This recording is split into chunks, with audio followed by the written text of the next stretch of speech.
Fala galera, tudo bem? Aqui é o Fernando, eu sou gerente de vendas da Setor Imobiliária e hoje a gente vai conversar um assunto bem legal que é a parte de financiamento imobiliário. Nós temos uma convidada especial que é a Aline, eu sou da Finanças Soluções Financeiras, a Helenice, nosso corretor especialista, nosso diretor Hamilton. Bem-vinda. Obrigada. Obrigado por participar também, Helenice. Obrigada pelo convite. E hoje a gente vai conversar um pouquinho de como que funcionam os financiamentos, né, Nini? Entender como são os tipos de financiamento, o que precisa na hora de financiar, né? O que é avaliado, como que funciona, entender um pouco mais, né? Sim. Então, primeiramente, né, a gente trabalha com alguns bancos privados, principalmente Itaú, Bradesco, Santander. Uhum. A aprovação de crédito nesses bancos, cada um tem a sua característica, né? Sim. Mas, basicamente, o Itaú e Santander não precisa ter conta corrente para fazer a aprovação de crédito. A gente precisa coletar a documentação básica, RG, CPF, comprovante de residência e renda, cadastra a proposta. No mesmo dia, se aprovar automático, a gente tem um retorno, se não vai para análise de crédito. Leva ali em média de 2 a 3 dias a análise de crédito para a gente ter um retorno. Isso no Itaú e Santander. Uhum. Bradesco é um pouco diferente a análise de crédito. No Bradesco já precisa ser cliente, né? Porque a gente precisa ter conta corrente já. E precisa ter o imóvel escolhido. O imóvel precisa estar pronto para a gente poder mandar para análise de crédito, porque ele, após a aprovação, já segue automaticamente para a vistoria do imóvel. Sim. Então, no Bradesco, ele é um pouquinho diferente o procedimento ali para a gente aprovar o crédito do cliente. Mas também, depois que aprova o crédito, ele não tanto quanto o Santander e Itaú, mas tem um processo relativamente rápido, em média de 30 a 45 dias para emissão do contrato. No Itaú e Santander, a emissão do contrato, depois do envio da documentação, Sim. é em torno de 20 a 30 dias para emitir um contrato no Itaú e Santander. Entendi. Helenice, você trabalhou bastante com financiamento, né? Trabalhei. Conta um pouquinho de como que era, né? Como que era a procura. Seus clientes ali, eles já tinham um modelo específico de financiamento que você trabalhava, né? Sim, era mais habituado mais para Minha Casa Minha Vida, até por causa do valor ali do imóvel também, e o local onde eu trabalhava, que era mais referente a esse tipo de imóvel. Agora, vindo para Balneário, então a gente está abrangendo, trabalhando com imóvel com valor maior, então por isso que a gente também está buscando e passando essas informações, que todos os clientes têm potencial e podem sim fazer financiamento também. Sim. Então agora a gente vai nos esclarecimentos, né, o que precisa de documentação, como é que funciona, né? Tá pegando bastante financiamento também, né? Então, essa parte de financiamento aqui para Balneário não tem um costume tão grande de fazer financiamento aqui, né? Geralmente as pessoas, os clientes aqui acabam comprando ou fazendo parcelamentos direto com a construtora, um prazo curto até um prazo mais longo quando é uma construção, mas eu vejo o financiamento uma oportunidade boa, pelas taxas que estão agora, facilidades que as pessoas têm de financiamento, elas podem às vezes vir buscar um imóvel com um valor X, podem comprar um imóvel melhor, Sim. né? E tá financiando, às vezes elas nem têm essa informação, né? Então a questão delas também tá passando isso. Exato. E aqui em Balneário a gente tem vários perfis de imóveis, né, de vários valores, e realmente essa parte que tu falou, muita gente não tem o conhecimento de como que funciona o financiamento, às vezes está procurando um imóvel de determinado valor, porque tem aquele valor separado ali para dar, às vezes, valor total, né, no imóvel um pouco... Às vezes tem condição de comprar um 3 dormitórios e acaba optando por um 2 dormitórios por não saber que tem a possibilidade de um financiamento. E isso acontece bastante, né? E aí quando procuram a nossa orientação a gente passa, aí eles mudam o perfil, né? Sim. Então muita gente não tem conhecimento. E questão de documentação é bem simples, né? Documentação é simples. Assalariada é olerite, imposto de renda, se tiver, né? Para empresários ou autônomos, profissionais liberais, também imposto de renda. E movimentação bancária. A gente consegue comprovar renda no Santander, por exemplo, com movimentação bancária. Se é um profissional liberal, a gente manda carteirinha profissional, os extratos bancários. Sempre precisa ser conta corrente, não pode ser poupança, né? E daí se tiver o imposto de renda melhor, né? Porque daí não precisa ter necessariamente toda a renda no imposto de renda. A gente consegue complementar com os extratos. Entendi. Mas o ideal é sempre que tenha alguma parte da renda declarada, né? E a gente complementa com os extratos. Com relação a autônomos, né, principalmente, às vezes eles têm um contrato de prestação de serviço, isso também ajuda na análise de crédito, né? Tem a movimentação bancária, tem um contrato de prestação de serviço, daqui a pouco tem um MEI, que ele consegue declarar uma parte da renda pelo MEI. Então, tudo isso é uma forma que facilita a análise de crédito. Sim.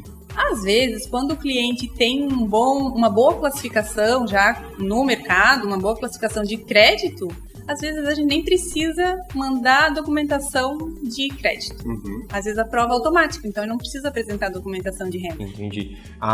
O processo do financiamento, em alguns lugares, eles costumam ter um prazo, né? Aqui em Balneário, eu vejo que o processo ele acaba sendo um pouquinho mais rápido que em alguns outros lugares. Você trabalhou um tempo ali em Camboriú, né? Sim. Como que era a questão desde a análise, né, até realmente ter a liberação do recurso para o cliente? Quanto tempo mais ou menos varia, Helenice? Isso era rápido, desde quando tem toda a documentação em ordem também, conforme dentro da renda, conforme toda a documentação do cliente e do imóvel. Isso demora em torno dos 40 dias aproximadamente, 40 a 60 dias. Porque além disso vem toda a aprovação do crédito, além disso depois você tem que dar entrada no registro de imóveis, que também demora um período, e aí sim depois retorna para o banco para a liberação do financiamento. Então, de praxe, sempre em torno de 60 ou 45 dias mais ou menos. Entendi. Tem casos que a gente conseguiu até antes, né? Inclusive, falando do Santander, que é uma opção muito boa, onde ele tem uma flexibilidade e um prazo muito curto também. Então, isso ajuda bastante. É algo que a gente está migrando bastante para financiamento. Entendi, bacana. Tem algumas taxas, né? Tem diferentes tipos de taxa. Queria entender um pouco mais hoje o que está mais vantajoso, qual que é a melhor taxa. Queria entender um pouco mais disso. Então, hoje a gente tem duas modalidades. A taxa variável, que ela é de acordo com a taxa da poupança. Então, o Itaú e o Bradesco, eles possuem essa modalidade, que é uma taxa fixa, né? Então, 3,95 fixa, mais o rendimento da poupança. Hoje, o rendimento da poupança anual está 2,45. Então, a gente tem uma taxa anual aí de 6,40, né? A gente teve nos últimos 3 meses aí 2 aumentos da Selic. Isso aumentou e teve um aumento significativo nessa taxa variável, né? Então ela é mais direcionada para quem tem um perfil mais assim, que pode, né, correr um risco ou que deseja daqui a pouco fazer uma amortização de um valor maior a curto prazo. Né? Um cliente já que seja mais conservador, geralmente a gente indica a escolher a taxa pré-fixada, que hoje também é uma taxa muito boa. No Bradesco gira entre 6,70 e 6,90, no Itaú é 6,90, no Santander é 6,99. Então, são taxas pré-fixadas muito boas, né? E a gente indica geralmente para esses clientes que têm esse perfil mais conservador e que não querem correr o risco, né, de ficar exposto ao aumento da Selic, da poupança. Né? Então, se o cliente tem intenção, lógico, ele vai ter um ganho no valor dos juros, enquanto a Selic estiver baixa, ele vai ter um ganho no valor dos juros nesse período, né? Mas se ele não tem um desembolso para poder fazer uma quitação parcial, pelo menos desse saldo devedor, vai acabar ficando mais caro para ele essa modalidade, né? A não ser que os bancos mudem também nesses próximos meses essas taxas, né? A gente tem que aguardar, mas no momento são esses valores, né, que eles estão praticando. Em questão de etapas, né? Hoje o financiamento basicamente tem desde a parte da simulação, né? Tem a parte da análise de crédito. Depois que o cliente faz a análise de crédito, como que funciona daí para frente? Quais são as etapas que o cliente ele tem que percorrer? Depois que o crédito é aprovado, a gente tem que juntar a documentação do imóvel, do vendedor, do comprador. A gente monta todo o processo, preenche alguns formulários, né, que a gente precisa mandar para o banco, junta toda essa documentação. Após o banco receber essa documentação, em média, o banco analisa em média de 10 a 15 dias até emitir o contrato.